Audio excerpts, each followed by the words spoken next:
یہ یاد رکھیے گا، جتنا مال چھوڑ کر مریں گے موت اتنی دردناک ہوگی. آپ کی لینڈ کروزر ادھر، جوتے، موزے، کپڑے، بڑا محل، جتنا آدمی مال چھوڑ کے مرتا ہے اتنی تکلیف زیادہ. آپ کے پاس 40,000 کا موبائل ہے، کوئی سنیچ کر کے لے جائے تو دکھ ہوگا نا، لیکن 1 لاکھ کا ہو تو، اور اگر 5 لاکھ کا بریف کیس چھین کر بھاگ جائے تو، اور اگر آپ کی دکان میں 2 کروڑ کی ڈکیتی کر کے چلے جائیں تو، جتنا زیادہ مال چھنتا ہے اتنی اذیت اور تکلیف زیادہ ہوتی ہے، جو ابھی ہمیں نہیں پتہ چل رہی ہے، موت کے وقت ہوگی. لیکن ہم اس مال کے لیے جس کو ہم چھوڑ کر جائیں گے تو اولاد بعض اوقات نافرمانی میں خرچ کر کے ہمارے لیے گناہ جاریہ کرتی رہے گی، وہ تربیت تو ہوتی نہیں، اور چھوڑ کر ہی جانا ہے. اس کے لیے چاہے جھوٹ بولنا پڑے، فراڈ کرنا پڑے، وراثتیں دبانی پڑے، رشوتیں لینی پڑے، دھوکہ دینا پڑے، حتیٰ کہ قتل تک کروانا پڑے. مروا دیتے ہیں لوگوں کو پیسے کے لیے، لیکن یہ مال حاصل ہو جائے. جیسی موت کا جھٹکا آئے گا، گئے حضرت. سیٹھ جی کو فکر تھی 1 کے 10 کیجئے، موت آ پہنچی کہ صاحب جان واپس کیجئے. بنی اسرائیل کے ایک بہت سیٹ آدمی تھا، اس نے بڑا محل بنایا، بڑا مال جمع کیا، تخت کے اوپر پاؤں رکھ کر سوچنے لگا کہ اب تو میری 7 نسلیں بھی بیٹھ کے کھاتی رہے تو کمانے کی ضرورت، اتنا مال جمع کر لیا. اچانک محل کا دروازہ بجا. اس نے خادم سے کہا جا کر دیکھو کون جاہلانہ طریقے سے بجا رہا ہے. وہ گئے تو دیکھا پورے پھٹے پرانے حال میں فقیر کھڑا ہے. انہوں نے کہا کیا بات ہے؟ کہا اپنے مالک کو میرے پاس بلاؤ. کہا کہ تیرا دماغ خراب ہے، ہمارا مالک تیرے پاس آئے گا، بھاگ یہاں سے. اندر گئے، مالک نے پوچھا کون تھا؟ یہ حضور ایک فقیر تھا، آپ کو وہاں بلا رہا تھا. میں مجھے؟ تم نے مزہ نہیں چکھایا اس کو؟ پھر دروازہ زور سے بجا. خادم بھاگ کر گئے، کہنے لگے بھائی تو کیوں نوکری سے نکلوائے گا ہمیں؟ کیا چاہتا ہے؟ اس نے کہا اپنے مالک سے کہو میں ملک الموت علیہ السلام ہوں، اس کی روح قبض کرنے کے لیے آیا. وہ خادم کانپ گئے اندر. وہ آقا نے دیکھا، بولا کیا ہوا تمہاری حالت خراب کیوں؟ کہا حضور باہر تو ملک الموت علیہ السلام آپ کو لینے آئے. وہ بھی کانپ گیا، کہنے لگا ان سے کہو کسی اور کو لے جائے میری جگہ. ملک الموت علیہ السلام اندر تشریف لائے. فرمایا جب موت کا وقت آتا ہے پھر ٹلتا نہیں ہے، لیکن مجھے اللہ نے حکم دیا ہے کہ مجھے تھوڑی سی تجھے میں مہلت دے دوں، تو جو کرنا چاہتا ہے کر لے. اس نے کہا اچھا. سارا مال جمع کیا اور کہا اے مال تجھ پہ خدا کی لعنت ہو جائے، تو نے مجھے غافل رکھا اور تیری مشغولیت میں اپنے اللہ کو راضی نہ کر سکا، تجھ پہ لعنت ہو جائے. اس مال کو اللہ نے بولنے کی طاقت عطا فرمائی. اس مال نے کہا لعنت مجھے نہ کر، اپنے آپ کو لعنت کر. اگر تو مجھے اچھے انداز سے کما کر اللہ کی رضا میں خرچ کرتا میں تیرے کام آتا. تو نے غلط طریقے سے خرچ کیا اور جمع کیا، تیرا نقصان ہے. میری وجہ سے تو نے عزتیں پائیں. تو اس وقت بادشاہوں کے دربار میں چلا جاتا تھا جب دینداروں کو وہاں سے ہٹا دیا جاتا تھا. اس مال سے تو نے عیش کیا ہے، اپنے آپ کو ملامت کر. اور پھر حدیث روایت میں آتا ہے کہ ملک الموت علیہ السلام نے اس کی روح قبض کی اور وہ پہاڑوں کے برابر اپنی دولت کو دیکھتا ہوا مر گیا.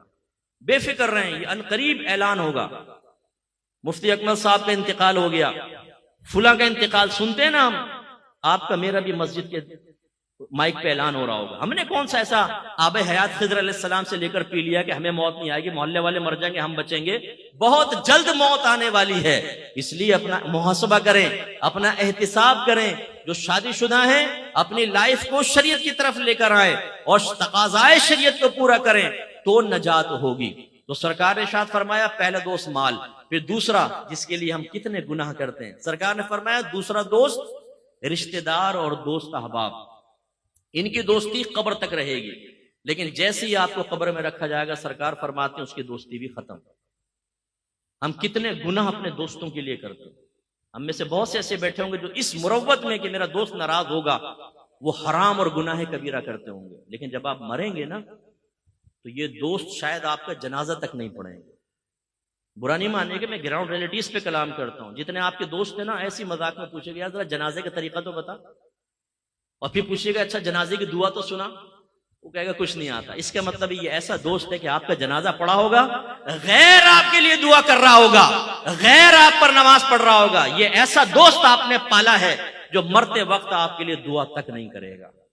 اور کتنے میں نے دیکھے ہیں جنازے میں آتے ہی نہیں ہیں، آئے تو پیچھے سے کلٹی ہو جاتے ہیں، دفن تک بھی نہیں ٹھہرتے. یا چلو مروت میں پہنچ گئے تو اس کے بعد ختم.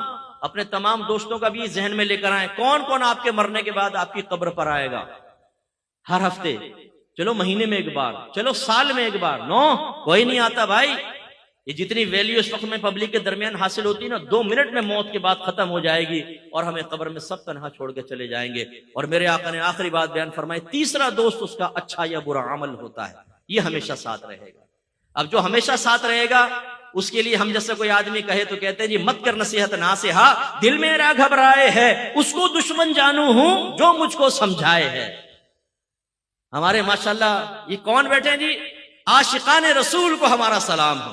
اور یہ عاشقان رسول ایسے ہیں کہ ان کو کھلائیں عشق اوپر جاتا ہے، ان کو کہیں جھومو عشق اوپر جاتا ہے، لائٹیں لگاؤ عشق اوپر جاتا ہے، کھانے کھلاؤ دودھ پلاؤ عشق وہ پہنچتا ہے 7ویں آسمان پر۔ اور اگر کہو کہ اللہ کے نبی کا حکم مانو تو 2 منٹ میں چہرے کے زاویے بگڑ جاتے ہیں۔ عاشق رسول، غلام رسول ایک دم ایسا لگتا ہے کہ نبی کریم کے حکم کا دشمن ہے، نبی کریم کی سنتوں کو بہت سمجھنے والا ہے۔ بھائی یہ کیسا عشق رسول ہے، غلامی رسول میں موت بھی قبول ہے۔ بھائی یہ نعرہ لگا، لیکن غلامی رسول میں داڑھی بھی قبول ہے، یہ نعرہ بھی لگا لو۔ غلامی رسول میں 5 وقت نماز باجماعت پڑھنا بھی قبول ہے، نعرہ لگاؤ۔ غلامی رسول میں تمام گناہ چھوڑ دینا بھی قبول ہے، نعرہ لگاؤ۔ غلامی رسول میں صرف رزق حلال کمانا یہ بھی قبول ہے، نعرہ لگاؤ۔ غلامی رسول میں اپنے بیوی بچوں کی اچھی تربیت کرنا یہ بھی قبول ہے۔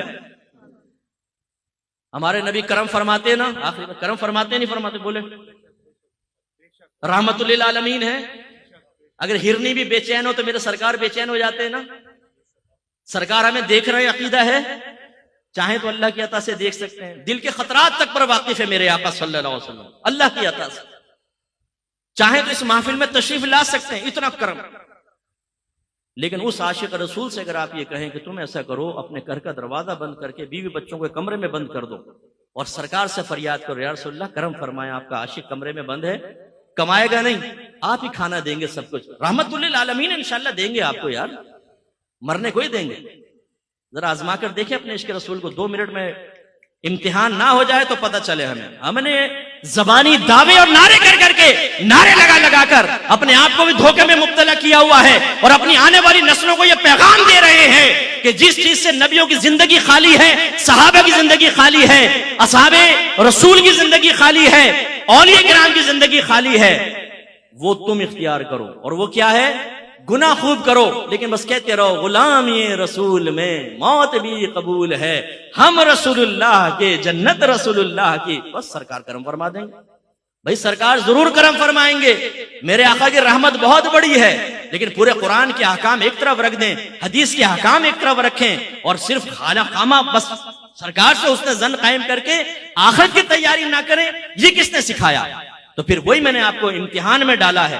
جب آخرت کی تیاری کے سلسلے میں آپ کو نبی پر اتنا بھروسہ ہے میرے سرکار بخشوا لیں گے، تو پھر سرکار دنیا میں بھی آپ کو دینے پر قدرت رکھتے ہیں۔ چھوڑ دیجئے کاروبار، چھوڑ دیجئے نوکری، بند کر دیں سب، صدیق اکبر رضی اللہ تعالیٰ عنہ کی طرح سب اللہ کی راہ میں اڑا دیں اور ایک بند کمرے میں بیٹھے دیکھیں سرکار کرم فرمائیں گے۔ آزمائیں ذرا۔ نہیں مفتی صاحب ہمارا دماغ کام کرتا ہے، ایسا کیسے ہو سکتا ہے؟ بھائی ٹھیک ہے، محبت اپنی جگہ، دنیا کے لیے کام تو کرنا پڑتا ہے، بس بھائی ہاتھ جوڑ کے یہ عرض کرتا ہوں آخرت کے لیے بھی کچھ کرنا پڑتا ہے۔ وآخر دعوانا الحمدللہ رب العالمین۔